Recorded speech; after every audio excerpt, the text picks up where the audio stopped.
Ta vakarą Lietuvoje iškrito pirmasis sniegas. Kalbanti daržovė baklažanas Gedas sėdėjo savo šiltnamyje Kauno rajone ir žiūrėjo, kaip vešliai auga jo baklažanai. Staiga pasigirdo žingsniai, šiltnamio durelių girgždesys, o tuomet ir vyriškas balsas, kuris tarė: "Labas, baklažane." "Sveikas, Pauliau," atkirto baklažanas Gedas ir atsiduso, pamatęs visą apsnigtą savo draugą, su kuriuo susipažino viename dešrelių baliuje romantišką vasaros vakarą. Kaip žinote, kalbanti daržovė Gedas labai nemėgo sniego, o dar labiau kalėdų, nors iki jų buvo likę jau tik tais porą dienų. Vėl kalėdos artėja, liūdnai tarė Gedas. Paulius seksualiu klastingu žvilgsniu nužvelgė baklažaną, o tuomet džiaugsmingai tarė: "O aš turiu gerą žinią. Sugalvojau planą, kaip šiemet sugriauti kalėdas." Paulius išdėstė Gedui visą savo planą ir sprendžiant iš Gedo reakcijos, jam tas planas patiko. Baklažanas nieko nelaukdamas pašoko iš savo vietos, išbėgo iš šiltnamio ir šaukdamas "Pauliau, davai važiuojam!" puolė prie savo trečio bemso. Paulius ir baklažanas Gedas įsėdo į automobilį, šiaip netaip jį užvedė ir pajudėjo snieguotais Kauno rajono keliais, lydimi gražios Gedo parinktos dainos.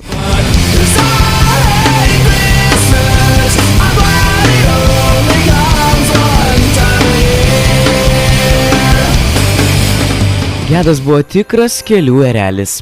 90 jam ne riba ir 150 dar ne pabaiga.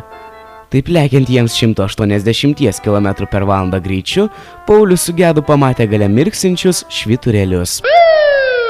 Gedas atsiduso ir tarė: "Nu va, o dabar bus kaip pernai." Policijos sirenas išgirdęs Gedas nedelsiant sustojo kelkraštyje. Iš policijos mašinos išlipusi figūra sunkiai atlingavo iki baklažano automobilio ir pabeldė į stiklą. Gedas nuleido langą, nužvelgė policininką ir pašaipiai tarė: "Priaugot svorio nuo pernai metų, pareigūne." Tai buvo Romas. Taip, tas pats Romas, kuris ir pernai metais per kalėdas stabdė kalbančio baklažano Gedo automobilį. Romui tik iššoko akis ant kaktos ir jis tarė: "Nu, negali būti. Jau antras kalėdas iš eilės daržovės vis kalba. Anu, davai dokumentus, ponas." Gedas paklusniai padavė savo dokumentus. Tuo tarpu Paulius sėdėjo šalia ir verkė. Jį matyt labai išgąsdino ištinės policininko Romo veidas. Patikrinęs Gedo dokumentus, Romas išsitempė jį ant galinės sėdynės.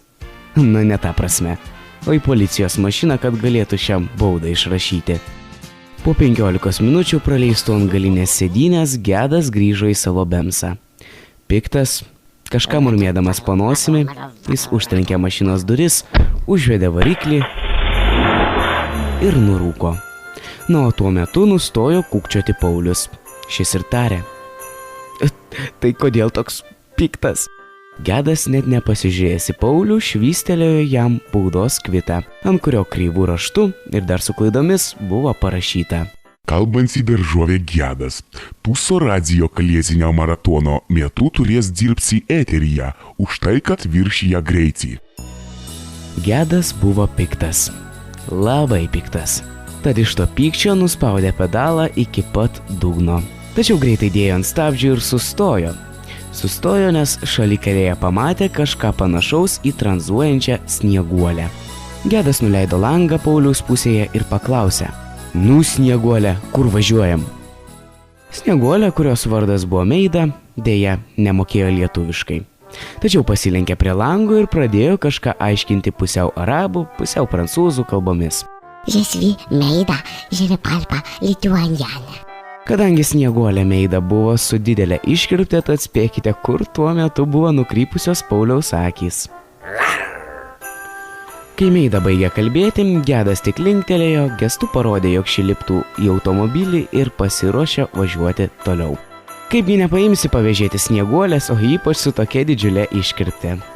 Snieguolė Meida įsitaisė ant galinės sėdynės, išsitraukė šnapso butelį ir čierkutę, o kas buvo toliau turbūt aiškinti ir nereikia. Nu, Gedas vėl paspaudė gazo pedalą ir toliau judėjo vogti kalėdų. Važiuojant toliau, Gedo pyktis po truputį mažėjo. Tačiau vos tik tai tas pyktis dingo, tolumoje pasigirdo skambanti kalėdinė daina, kuri vis garsėjo. Paulius pastebėjo, kaip vėl persikreipė baklažano Gedo veidas.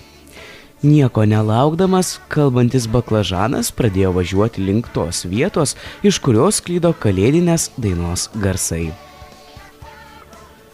Po kelių minučių kelio keliauninkai pamatė stovinčią nedidelę sceną, o ant jos du dainininkus, kurie dainavo visiems gerai žinomą kalėdinę dainą.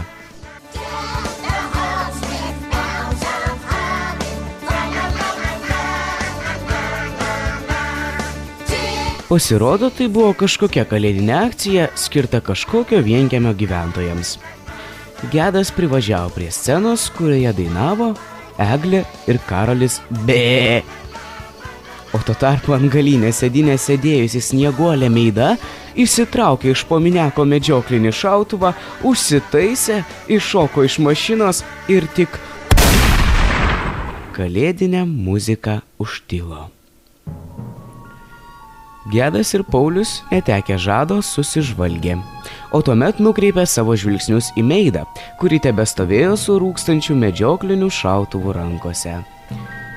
Tiek baklažanas, tiek Paulius, sužavėti tokių Snieguolės veiksmų, pradėjo juoktis. O Meida gestų kalba parodė, kad ji taip pat iš tikro nekenčia kalėdų. Atrodo, kad tai buvo gera diena Gedui su Pauliumi, nes jie rado naują bendramintę. Juodas kalbančio baklažano bemsas skriejo toliau. Lauke temo, oras aprimo, snigti nustojo. O štai Paulius, pirmą kartą per pastarąsias 10 minučių atitraukęs akis nuo Meidos krūtinės, tolumoje pastebėjo švytinti reklaminį stendą. Perskaitęs, kas ten parašyta, jis paliepė Gedui sukti į dešinę, nes stendas skelbė, jog tenais turėjo būti specializuota kalėdų griovimo reikmenų parduotuvė. Bendražygiai, įėję pro senas, girgždančias duris, išvydo mažą, tačiau įspūdingą ir gausiai prekėmis apkrautą parduotuvėlę. Prie prekystalio sėdėjo senas, žilas diedukas, kuris kažką aktyviai programavo kompiuteriu. Jam prie krūtinės buvo prisegta kortelė su vardu. Priėjęs artyn, Paulius garsiai perskaitė dieduko vardą. Karolis Maladiec. Karolis Maladiec, aha. Diedukas net nepakeldamas akių toliau kažką aktyviai programavo. Bendražygiai nuėjo apsidairyti po parduotuvėlę. Ir ko tik čia nebuvo. Gausus prekių skirtų kalėdų griovimui pasirinkimas. Ir granatos, ir sprogstantys žaisliukai vaikams, ir dar daugybė įvairių reikmenų. Tačiau Gedo dėmesį patraukė kas kitko. Kol Gedas žavėjosi tuo daiktu, Paulius aktyviai stebėjo, ką veikia diedukas Karolis. Užmetę žvilgsnį į kompiuterio ekraną, Paulius mintyse perskaitė. Planas, kaip užgrobti kalėdas. Na nieko sau, pagalvojo Paulius. Pamatęs dieduko kompiuteryje planą, kaip užgrobti kalėdas, Paulius susidomėjo ir paklausė dieduko Karolio. Atsiprašau, Karoli Maladiec, noriu paklausti, koks čia planas kalėdoms griauti? Karolis Maladiec pakėlė akis, pažiūrėjo į Paulių ir atkirto. Jei pasakyčiau, turėčiau tave užmušti. Paulius pasimetė, bet tuomet tarė. Bet mes irgi norim kalėdas sugriauti. Gedai! Eik čia, šitas diedas irgi kalėdas nori griauti. Baklažanas Gedas atlingavo prie dieduko. Gerą pusvalandį pasakojo jam pernai metų istoriją, tada viską, kas nutiko iki šiol, papasakojo ir planą, kurį sugalvojo Paulius. o dėdukas įdėmiai klausė. Tada dar įdėmiau mąstė, bet galiausiai tarė. Žinot ką? Jūsų planas dar geresnis negu mano. Jei priimtumėte mane į savo būrį, tuomet tikrai šiemet sugriautume kalėdas. Tai žinoma, kad priimsim, tarė Gedas. Mums visada reikalingi žmonės, kurie kartu su mumis yra pasiruošę kalėdas griauti.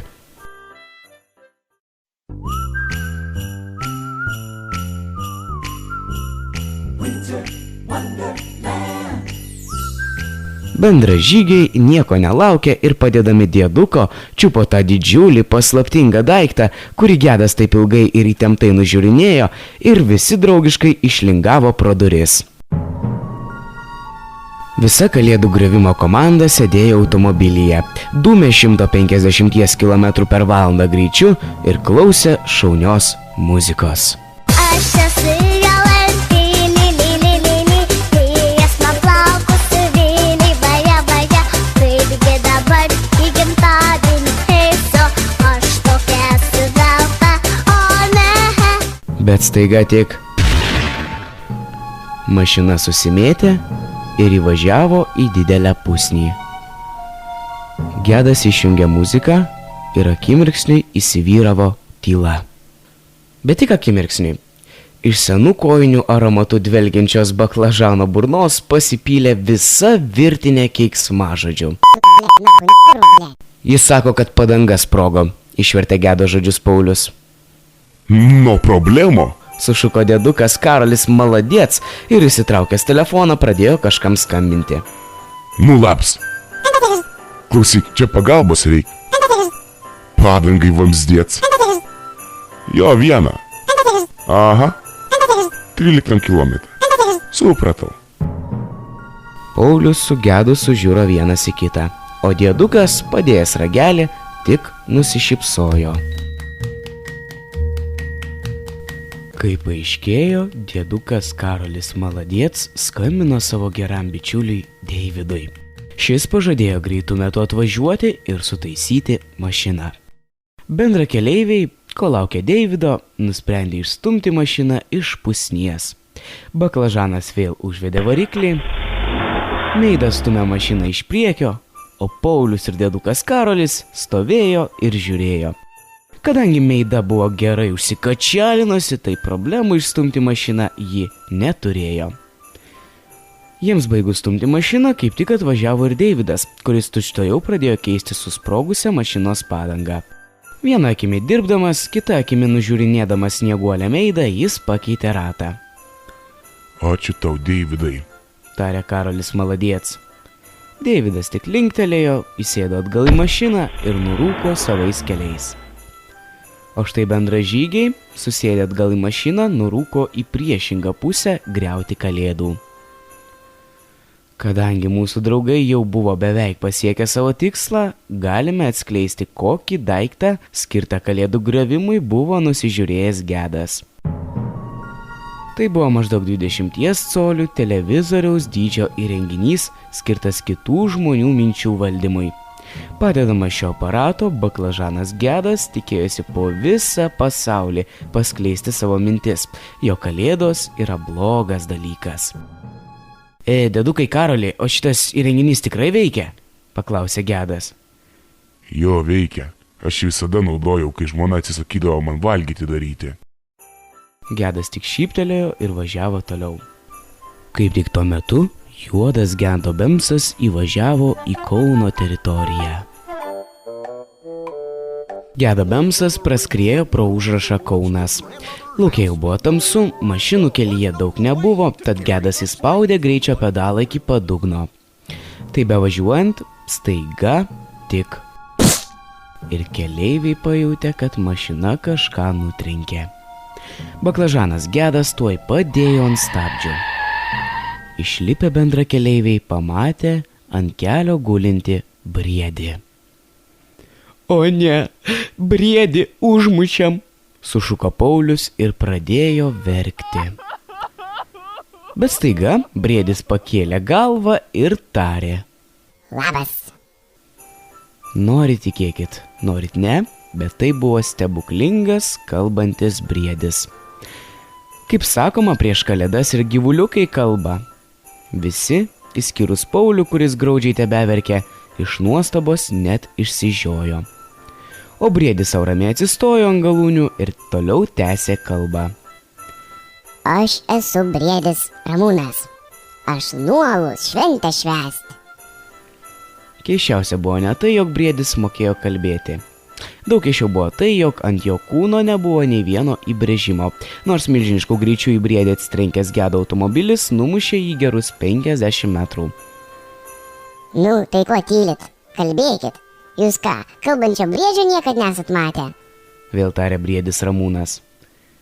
Gedas, Meida ir diedukas Karolis nualpo vietoj. O Paulius vis dar raitėsi ant žemės ir vis dar verkė. Po geros valandos draugai vienas po kito atsipeikėjo. Tačiau apsižvalgę briedžio jau nebematė. Tačiau vis dar pastebėjo šalia mašinos graudžiai tebeverkiantį Paulių. Ar tai normalu, kad briedžiai šiais laikais kalba? Garsiai paklausė Gedas. Jei daržovės kalba, kodėl aš negaliu kalbėti? Tarė balsas iš mašinos vidaus. Gedas žvilgtelėjo į mašiną ir nustėro. Viduje ant galinės sėdynės sau ramiai gulėjo tas pats briedis Ramūnas. Gedas staiga visas išraudo, jo visas veidas persikreipė, o tuomet baklažanas sušuko.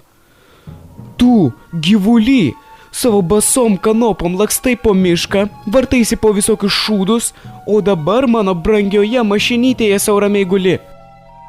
Tuomet Gedas pakišo ranką Meidai po minekų, ištraukė iš ten medžioklinį šautuvą, atidarė galinės mašinos duris ir... Ko gero vienintelis pasaulyje kalbantis briedis akimirksniu išnyko. Po tokio keisto įvykio Gedas važiavo šiek tiek lėčiau. O kad Paulius nusiramintų ir nebeverktų, baklažanas užleido jam jo mėgstamiausią dainą. Natalija, Natalija, ar važiuosi su manim Gran Canaria? Natalija, Natalija, palaikysiu įkurti man kompaniją. Bet Paulius verkė toliau. Tada įraminti pradėjo ir Meida, kuri leido Pauliui paliesti jos krūtinę. Tačiau ir tai nepadėjo. Todėl Gedas dėjo ant stabdžių, ištempė Paulių iš mašinos ir įmetė į bagažinę. Mašinoje tapo ramu. Kelionės išvarginti bendražygiai net nebesišnekėjo, o tiesiog judėjo link savo tikslo. Po gerų 15 minučių Gedas pasuko link aukšto kalno. Privažiavęs prie jo, sustojo. Štai čia, mano draugai, ta vieta, kurioje mes pakeisime pasaulį ir padarysime taip, jog žmonės nebemėgtų kalėdų. Bičiuliai išlipo iš mašinos, ištraukė iš bagažinės ne tik prietaisą skirtą žmonių minčių valdymui, tačiau ir ten ramiai miegantį Paulių, kurį paguldė mašinoje ir paliko ten miegoti. Gedas, Meida ir diedukas Karolis Maladiec kopė į kalną. Jiems bekopiant priešais pasirodė kažkokia keista figūra. O įkopus dar aukščiau, paaiškėjo, jog jų ten net 4. Oh my God! Šūktelėjo Gedas, kai jie priėjo arčiau jų. O šaukti dėl ko baklažanas tikrai turėjo. Prieš keliautojus stovėjo 4 sniego žmonės, kurie ir pastojo bendražygiams kelią. Mes tik 3, o jų 4, nieko nebus, tarė Gedas. Meida gestų kalba parodė, jog ir šautuvai panaudoti negali, nes baigėsi kulkos. Staiga vienas iš sniego žmonių prabilo. Niekur neisi toliau, kol neįminsit mįslės.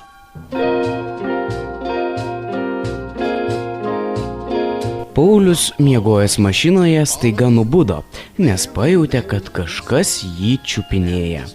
Pasirodo, tai buvo Edita ir Oresta, kurios gyveno šalia kalno, prie kurio atvažiavo bendražygiai. Jos rado paliktą neužrakintą automobilį, kuriame saldžiai miegojo Paulius, tad nusprendė su juo pažaisti. O kai pradėjo nurenginėti, Tuomet Paulius ir nubudo. Pamatęs, kas vyksta, Paulius pašoko iš vietos ir pradėjo rėkti. Tuomet iššoko iš automobilio bei pasileido bėgti link kalno. O tuo metu Gedas, Meida ir Karolis priėmė 4 sniego žmonių – Mindaugo, Egidijaus, Eirido ir Jaroslavo iššūkį, nes šie liepė keliautojams įminti mįslę. Vienas sniego žmogus prabilo. Užduosime jums mįslę. Jei atsakysite neteisingai, nukasime galvą tam, kuris pateiks neteisingą variantą. O štai ir mįslė.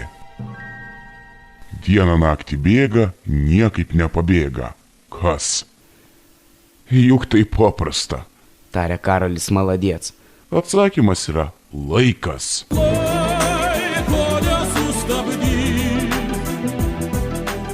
Ne. Užriaumojo kažkuris iš sniego žmonių, tuomet pripolė prie Karolio Maladiec ir nukando jam galvą. Je suis Meida, je ne parle pas lituanien. Tarė Meida, nežinodama, kas čia vyksta. Tuomet kitas sniego žmogus prišoko prie Meidos ir taip pat nukando jai galvą. Liko stovėti tik Gedas. Na, tu, kalbanti daržovė, ar žinai atsakymą? Į Gedą kreipėsi sniego žmogus, žvelgdamas į jį klastingu žvilgsniu.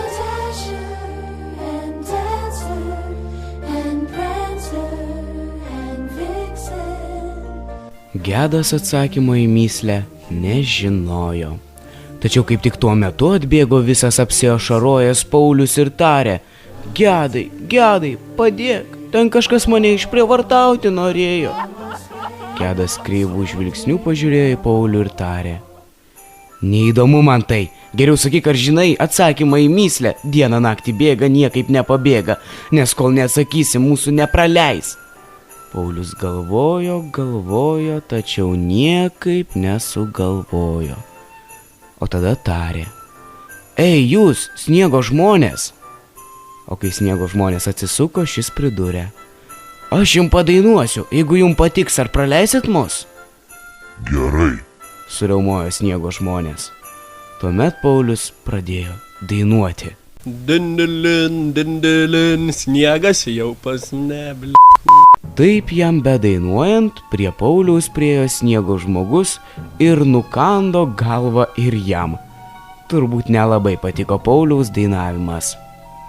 Tada jau kalbantis baklažanas Gedas išsigando. Išsigando ne juokais, bet apsisuko ir puolė bėgti. Bėgo greitai, bėgo neatsisukdamas, bėgo nežiūrėdamas.